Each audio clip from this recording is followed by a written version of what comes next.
It's a travel book. Okay. It's about music around the world. The linking theme that runs through it is, why do we play music? Every culture on Earth has music. I start out in there by talking about the oldest musical instrument. I think there's a picture in the front there. Okay. It's a bone flute from 42,000 BC. Yeah. It's 3 times older than the cave paintings at Lascaux.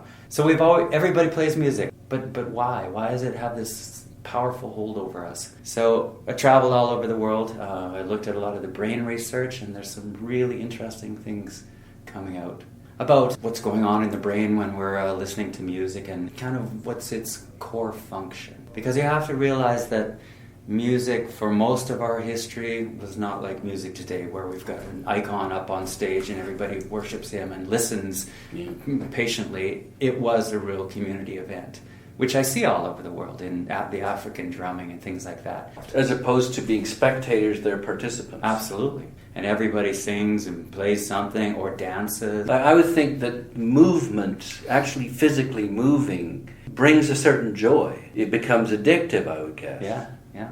You purposefully sought out indigenous musical genres. And then I went to hear the performances and talk to the musicians if they spoke English, which they usually did. Videotaped absolutely everything. So one of the things with this book is on the website I have short pieces of all the music in the book. Throughout the book you've got a little listen number 1 and so the ebook right now, you can just press on that link. And so on an iPad or an iPhone, it'll just open right up. One of the things that I do with literary tourism is I will go to a country or a region and I'll try and find out what the local publishing houses are. You know, the small literary presses. And typically you'll be able to find more of those in the bookstores than others or elsewhere. They're heavy there. So in a way you've got a guide to how the world sounds. Yeah. Actually, I like that. That's a good line. I might use that. And so, what's the best way to use this then? You read your book, here's Cuba, okay, let's listen up on Cuba. Why do that? Well, Cuba specifically, I lucked out there that I, through a friend of a friend, introduced me to a guy in Cuba that was going to show me around. I had no idea who this guy even was. And it turned out he was one of the major musical figures in Havana. And he took me to some places that no tourist is ever going to see, and told me a lot about following the rhythms on the slave ships over to Cuba and how this then developed into basically all Latin American music. I'd still footnote that by saying that I don't want to give the indication that it's an entire atlas of the world's music, because that's impossible. No. So I did have to have this ongoing thread of why we play music. And why do we play music? To give you one example, when we sing together, one piece of brain research is that a hormone is released in the brain called oxytocin. And oxytocin is the same hormone that is released in the little goslings when they get imprinted on their mother and follow them along.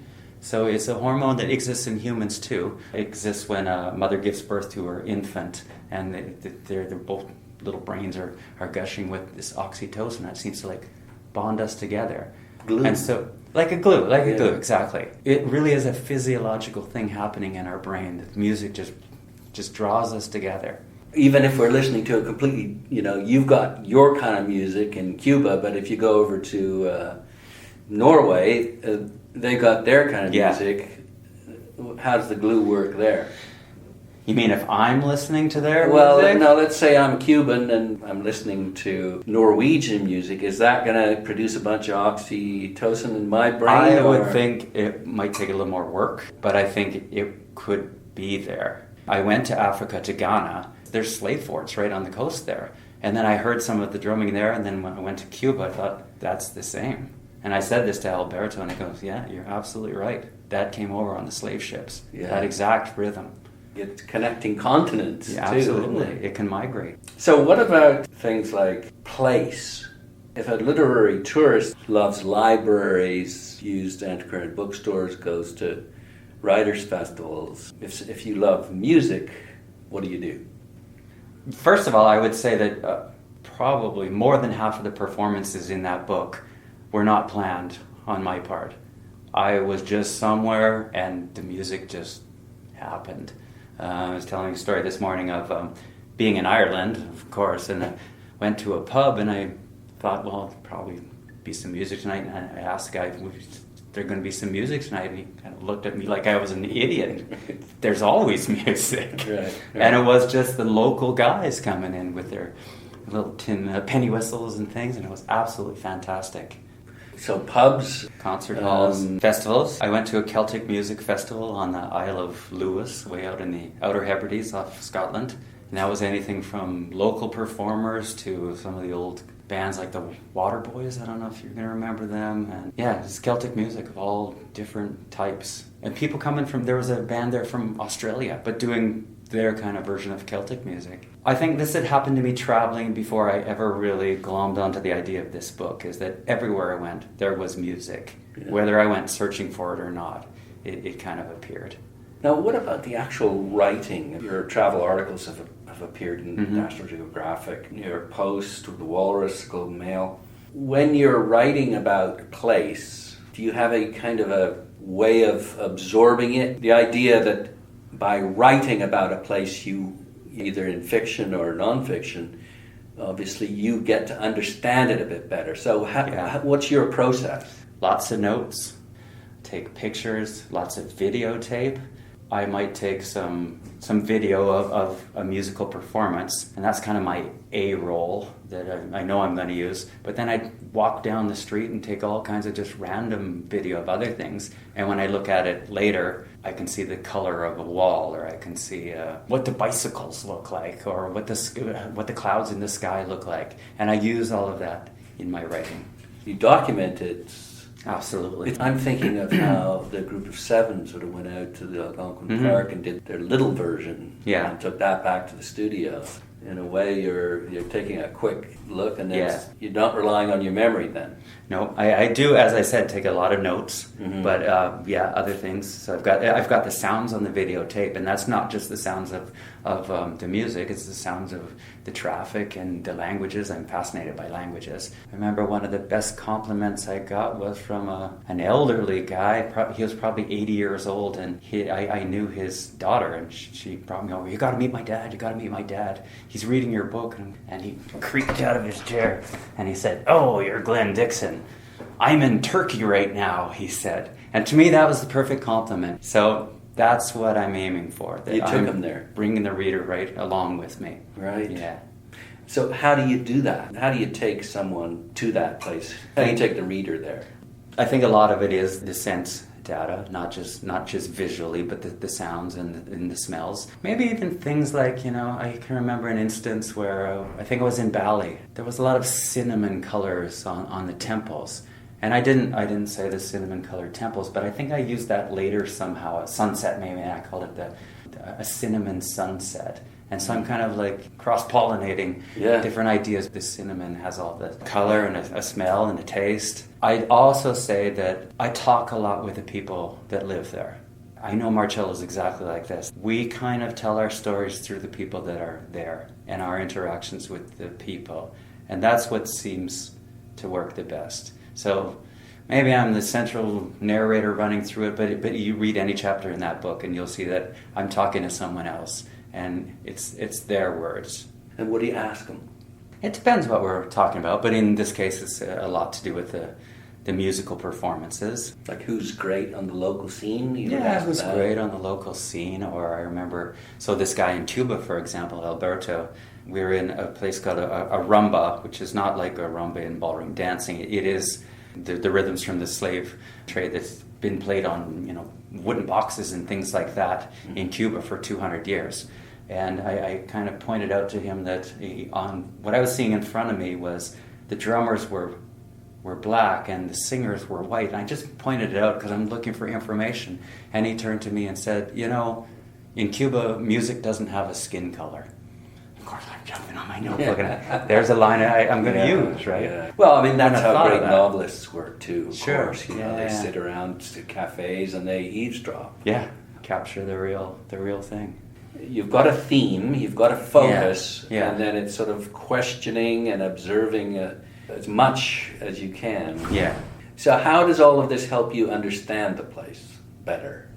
Do you feel, because you've talked to a lot of people, do you feel a greater connection to the place? I think a greater connection to the music when I'm speaking specifically about the music. So, for example, I went to India, and I didn't just go to India to quietly listen.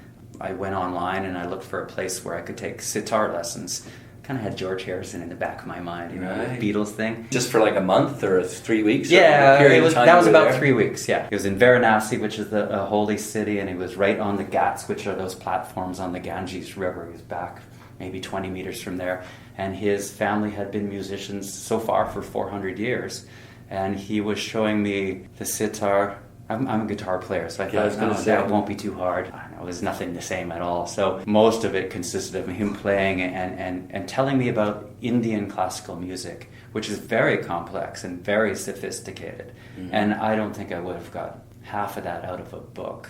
To have him there and explaining and how the notes are going. Showing. And I was lucky in that case that I did have, actually in that case it was just my little iPhone because it was quite a dark little room. So I just put on the iPhone on record, like video, and not much shows up on the video, but there's the sound of him playing and then stopping and pausing and telling me about this or that scale or this raga of the morning. And it's a bit like drawing parallels with literary approach to tourism, signing up for a writing workshop or going to a festival, going to a writers' festival and working your trip around that event. What was your favorite music festival that you attended? I think that Celtic Music Festival was the only real festival where there was a whole bunch of professional bands. Right. That came to it. Others were specific performances. I went to a place in Ghana for the African drumming. I'd done a lot of research beforehand, and I knew of one particular village where every Friday night half the village comes down and they bring out the drums, and it's supposed to be, you know, among the best in the world for their polyrhythmic drumming. And that was really fantastic. And they went way into the night, just drumming and drumming and drumming. Getting you into trance? Trance, yeah, absolutely. What you've done here, you know, going across the planet, do you feel like you want to do more of this to sort of continue to explore the world in this way? Yeah, I think I'll keep going in this way. My first book was about languages around the world, which again is a massive topic, and I think the subtitle of that one was A Journey into the 6,000 Languages of Earth. So there's no way I'm going to touch 6,000 languages. I might have talked about 27 or 32 in the book. But the same kind of thing. I talked a lot about Chomsky, and I did my master's degree in linguistics, so I was able to bring in a lot of this and use this language to show this and use this language. Do you speak how many different languages? Smatters of French and German and Spanish, really, that I picked up on my travels, but 300 words maybe, something like that. Very, very simple conversations. I make it a point to learn a little, thank you and goodbye and hello and pretty much anywhere I go.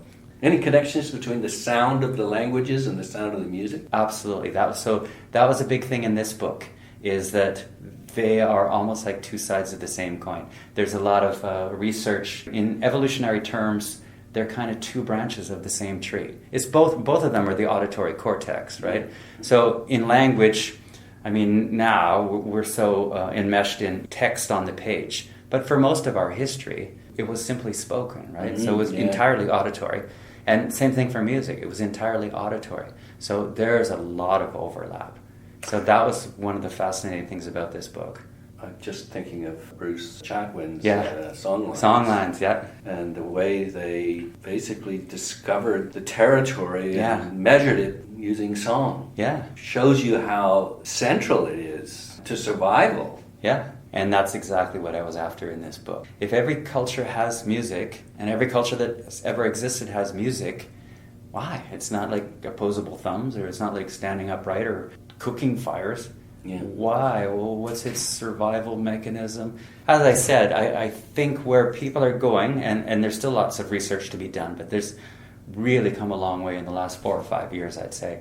And I think what they're leaning towards is it's a real community bonding thing, which you have to understand in the total history of humankind, how important that was for a community. Well, I think, with Chatwin, it's a way of knowing the land, the territory, I guess. Discovering it and remembering. And remembering. Yeah, that was a great book. So what's next? Well, without revealing any trade secrets, I'm kind of on to another. As you just said, these two books, one on language, one on music, both huge topics. And they really, and I didn't plan it this way, they both complemented each other and they both sort of wove in with each other. So, I mean, writers always think in terms, and publishers always think in terms of trilogy. So what's the third book? And I thought, well, what is the same as these two? And really nothing was. I mean, it could be food, it could be wine, but that's not the same. As language and music really are two halves of the same thing. So what I'm about to start on now is two more books. That's kind of a dualism. We're not going to be talking about exactly what that is. Well, I'm toying with the idea of love and, maybe not love and hate, but love and war. I've been to a lot of places that I haven't written about yet, like Bosnia, the Khmer Rouge in Cambodia, and I just got back from Verona doing a little exploratory. That was the setting for Romeo and Juliet, yes, of course, right? And there's all kinds of crazy stuff there, like Juliet's balcony. It was in the news recently. I don't know if they were going to pull down the building. I don't know that they would, but yeah. One idea is to take a great text on love and then go to that place. So that was the Verona idea. And one thing that really surprised me was, in fact, that house is from the 1200s. It belonged to the Capuletti family since the 1200s. So there really was a Capulet family. There's a great book that I just came across, and it's called Shakespeare in Italy. Someone spent about 40 years drawing the parallels. Interesting. And what's so interesting about it from this Shakespearean scholarship perspective is this proves that whoever wrote was there. They were there. That's and there's right. a fine example, right? The Capuletti house since the 1200s. Yeah. Thank you very much for this. Oh, you're more than welcome. What about musical instruments? Do you collect musical instruments? Small ones, right? Because I'm usually traveling with a backpack. I'm a crazy ass book collector. So. Yeah, so you understand. I understand completely, yeah. But it's neat when they're little things, right? Yeah. You're pretty happy with. So do you actually try and acquire as many as you can or not? Unwieldy, isn't it? It's unwieldy. So some small ones. I try and get my hands on all of them when I'm over there. Right. I was trying the African drums. I spent an afternoon with a guy, and it was actually really hard because there's little pings that you get that I spent like an hour trying to get this right kind of ping, and you go, no, it's not right. Right. Try it again. Yeah. And so I try to play all the instruments. Yeah. One of the things that was important for me, there's kind of old school would be kind of ethnomusicology, and it's kind of like pitting the butterflies into their little phylums and species, right, about instruments and different kinds of musics. And I think it's moved away from that in the last 5 years. And I'm getting the sense, I'm not a complete expert, I'm not the researcher, but I'm getting the sense that we have much more in common in the music of the world and the different scales than we do differences. And of course the instruments are different, but really, you know, a good example might be in Middle Eastern music, and the Muez and the singer in the Call to Prayer, and you hear all these weird quarter notes, which to our ears is really kind of strange. But in fact, this song, if I can call it that, never stops on those. It's never the first note. They're kind of in between notes, and we do that all the time too. Yeah. B.B. King, you know, bending his strings on Lucille, and that's the same thing. They maybe just hang on them a little bit more pronounced. So really, I think it's coming to that we're mostly the same in our music. What's so wonderful is that there's just a slight difference, but when you bring it together, it just becomes that more complex and rich, and they don't, you know, often they'll work together, right? It's not that they're, you know, clashing necessarily. Sure. And that's the big thing that's happening now is fusions of different types of music, and I love it. Great. Well, thanks so much. Yeah, thank you, Nigel. Great to meet you. You too.